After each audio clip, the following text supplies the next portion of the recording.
Future continuous tense চলমান ভবিষ্যৎকাল। ভবিষ্যৎকালে কোনো কাজ চলতে থাকবে বা হতে থাকবে এরূপ বোঝালে ফিউচার কন্টিনিউয়াস টেন্স বলা হয়। ফিউচার অর্থাৎ ভবিষ্যৎ, কন্টিনিউয়াস অর্থাৎ কোনো কাজ কন্টিনিউ হওয়া, ভবিষ্যতে কোনো কাজ চলতে থাকা, হতে থাকা। চেনার উপায় বারবার বলছি, জানতে হবে না, তবুও বলে রাখছি কারণ তোমাদের এক্সাম্পল হয়তো বানাতে হবে। যদি ভার্বের শেষে তে থাকিব, তে থাকিবে, তে থাকিবে, তে থাকিবা ইত্যাদি উচ্চারণ হয়, যেমন সে খাবার রান্না করতে থাকবে, সে বাজারে যেতে থাকবে। Structure subject plus will plus be plus ভার্বের সঙ্গে আইএনজি প্লাস অবজেক্ট। এর আগেই বলেছি যে কোনো কন্টিনিউয়াস টেন্সের ভার্বের সাথে আইএনজি যোগ করা হয়। প্রেজেন্ট কন্টিনিউয়াসের ক্ষেত্রে আমরা ইজেমার, পাস্ট কন্টিনিউয়াসের ক্ষেত্রে আমরা ওয়াজ ভার, আর এখানে ফিউচার কন্টিনিউয়াস টেন্সের ক্ষেত্রে আমরা উইল বি ব্যবহার করব। আপনি মনে রাখবেন, যদি কন্টিনিউয়াস টেন্স থাকে তাহলে ভার্বের সাথে আইএনজি যোগ হবে। এরপর হেল্পিং ভার্ব ডিসাইড করবে সেটি আপনি কোন টেন্সের কথা বলছেন, প্রেজেন্ট, পাস্ট না ফিউচার। এখন ফিউচার কন্টিনিউয়াস টেন্সের এক্সাম্পল বলি। She will be cooking food, সে খাবার রান্না করবে বা করতে থাকিবে। They will be playing football in the evening, সন্ধ্যায় তারা ফুটবল খেলবে। খেলবে অর্থাৎ খেলতে থাকিবে। আপনারা ভাবার্থটা বুঝুন। হি উইল বি টিচিং, তিনি পড়াবেন। পড়াবেন অর্থাৎ পড়াতে থাকিবেন। Rani will be waiting for you, Rani তোমার জন্য অপেক্ষা করবে। ফিউচার কন্টিনিউয়াস টেন্সের নেগেটিভ। কোনো কাজ ভবিষ্যতে চলতে থাকবে না বা হতে থাকবে না বলার সময় উইলের পরে নট বসিয়ে ফিউচার কন্টিনিউয়াসের নেগেটিভ সেন্টেন্সেস বানাতে হয়। স্ট্রাকচার কি হবে?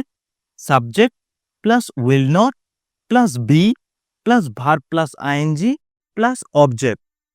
এক্সাম্পল কি হবে? We will not be dancing, আমাদের নাচ হবে না, অর্থাৎ আমাদের নাচ চলতে থাকবে না। He will not be teaching the children, তিনি বাচ্চাদের পড়াবেন না। I will not be sitting, আমি বসে থাকবো না। Rahul will not be sleeping, Rahul ঘুমাবে না, অর্থাৎ ঘুমিয়ে থাকবে না। ইন্ট্রোগেটিভ, ভবিষ্যতে কোনো কাজ চলতে থাকবে বা হতে থাকবে এই রূপে কোনো প্রশ্ন করার সময়, যেমন আমার ডান্স প্রোগ্রাম চলবে, তোমার গানের প্রোগ্রাম কোথায় চলতে থাকবে, তুমি কি গাইবে অর্থাৎ তুমি কি গাইতে থাকবে, আমি কি নাচতে থাকবো, এরকম। তাহলে প্রথম হেল্পিং ভার্ব মানে উইলকে সাবজেক্টের আগে নিয়ে আসতে হবে, আর প্রশ্নবোধক শব্দ যদি থাকে তাহলে সেটিকে সবার আগে ব্যবহার করে ইন্ট্রোগেটিভ সেন্টেন্সেস বানাতে হয়। Structure will plus subject plus be plus ভার্বের সাথে আইএনজি প্লাস অবজেক্ট। যদি ইন্ট্রোগেটিভ ওয়ার্ডস থাকে তাহলে interrogative words plus will plus subject plus be plus verb plus ING plus object. Example কি হবে? When will he be going, সে কবে যাবে। Will they be playing cricket, তারা কি ক্রিকেট খেলবে। উইল হি বি রিডিং, সে কি পড়বে। Will you be going to Mumbai tomorrow, তুমি কি কাল মুম্বাই যাবে, তুমি কি কাল মুম্বাই যাবে। এটা ফিউচার ইনডেফিনিট টেন্সে, কিন্তু এখানে আমি ভাবার্থটা বোঝাতে চাইছি যে তুমি কাল মুম্বাই যেতে থাকবে। যেতে থাকবে অর্থাৎ কন্টিনিউ আছে, কন্টিনিউ থাকলে কি হবে? Future continuous. ইন্ট্রোগেটিভ নেগেটিভ, যখন নাবাচক এবং প্রশ্নবাচক উভয়ই একসাথে কোনো বাক্যে আসে তখন সেই সেন্টেন্সকে ইন্ট্রোগেটিভ নেগেটিভ সেন্টেন্সেস বলা হয়। উইলের সঙ্গে নটকে সংকোচন করে অর্থাৎ কন্ট্রাকশন করে ইন্ট্রোগেটিভ নেগেটিভ সেন্টেন্স বানানো যায়। উইল নটটা হয়ে যাবে ওয়ান্ট। স্ট্রাকচার কি হবে? Will plus subject plus not plus be plus ভার্বের সাথে আইএনজি প্লাস অবজেক্ট, বা ইন্ট্রোগেটিভ ওয়ার্ডস যদি থাকে তাহলে ইন্ট্রোগেটিভ ওয়ার্ডস সবার আগে plus will plus subject plus not plus be plus ভার্বের সাথে আইএনজি প্লাস অবজেক্ট। এক্সাম্পল কি হবে? ওয়ন্ট হি বি গোয়িং, সে কি যাবে না। Why will you not be reading, তুমি পড়বে না কেন। Will we be not watching a movie, আমরা কি সিনেমা দেখবো না, আমরা কি সিনেমা দেখবো না মানে যে দেখতে থাকবো না। What will they not be playing, তারা কি খেলতে থাকবে না।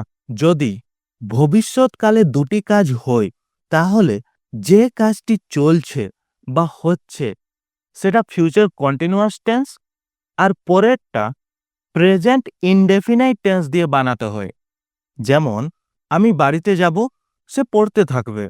সে পড়তে থাকবে কাজটা এখানে কন্টিনিউ আছে ফিউচার টেন্সে, তাই এখানে ফিউচার কন্টিনিউয়াস টেন্স আসবে। কিন্তু আমি বাড়িতে যাব, এটা প্রেজেন্ট ইনডেফিনাইট টেন্স হবে। তাহলে প্রথম ফিউচার কন্টিনিউয়াস প্লাস যে কোনো কনজাংশন দেবেন প্লাস প্রেজেন্ট ইনডেফিনাইট টেন্স হবে। তাহলে স্ট্রাকচার হবে প্রথম ফিউচার কন্টিনিউয়াস টেন্স মানে subject plus will be plus ভার্বের সঙ্গে আইএনজি, এরপর কনজাংশন আসবে প্লাস এরপর প্রেজেন্ট ইনডেফিনাইট, অর্থাৎ সাবজেক্ট প্লাস ভার্বের সঙ্গে এস বা ইএস যোগ হতেও পারে, নাও হতে পারে, প্লাস আদার ওয়ার্ডস। তাহলে স্ট্রাকচার হবে subject plus will be plus ভার্বের সঙ্গে ING plus conjunction plus subject plus verb S বা ইএস প্লাস আদার ওয়ার্ডস। আর যদি নেগেটিভ থাকে তাহলে subject plus will plus not plus be plus ভার্বের সঙ্গে ING plus conjunction plus subject plus verb S বা ইএস প্লাস আদার ওয়ার্ডস। আর যদি ইন্টারোগেটিভস থাকে তাহলে will plus subject plus be plus verb plus ING plus conjunction plus subject plus verb S বা ES plus other words. আর যদি interrogative ওয়ার্ডস থাকে তাহলে ইন্টারোগেটিভ ওয়ার্ডস সবার আগে লিখে তারপর will plus subject plus be plus verb plus ING plus conjunction plus subject plus ভার্বের সঙ্গে এস বা ইএস প্লাস আদার ওয়ার্ডস। তারপর কনজাংশন কি কি হতে পারে? When, whatever, whenever, unless, until, if. Example, he will be reading when you go home. যখন তুমি বাড়িতে যাবে সে পড়তে থাকবে, সে পড়তে থাকবে। He will be reading. যখন তুমি বাড়িতে যাবে ইউ গো হোম। এখানে ফিউচার ইনডেফিনাইটের মতো সাউন্ড করলেও আপনি প্রেজেন্ট ইনডেফিনাইট টেন্স ব্যবহার করবেন। Until you go she will be standing there. তুমি না যাওয়া পর্যন্ত সে সেখানেই দাঁড়িয়ে থাকবে। When I reach home my son will be sleeping. যখন আমি বাড়ি পৌঁছবো আমার ছেলে ঘুমিয়ে থাকবে। আমার ছেলে ঘুমিয়ে থাকবে এটা ফিউচার কন্টিনিউয়াসে, যখন আমি বাড়ি পৌঁছবো সেটা প্রেজেন্ট ইনডেফিনাইট টেন্স। বাকি কনজাংশন দিয়ে দুটো সেন্টেন্সকে অ্যাড করা হয়। Until you go he will not be eating. তুমি না যাওয়া পর্যন্ত সে খাবে না। He will not be eating এটা future continuous, you go present indefinite. আশা করি আপনারা বুঝতে পেরেছেন। এই ধরনের সেন্টেন্সেস আপনার ডেইলি ইউজের জন্য অবশ্যই ব্যবহার করবেন। আর বইয়ের মধ্যে আরো অনেক বেশি এক্সারসাইজ দেওয়া আছে, আপনারা অবশ্যই প্র্যাকটিস করুন। স্পোকেন ইংলিশ শেখা এখন বাংলায় আরও সহজ। আমার ebook spoken English guide in Bangla এখনই ডাউনলোড করুন, লিংক ডেসক্রিপশনে দেওয়া আছে।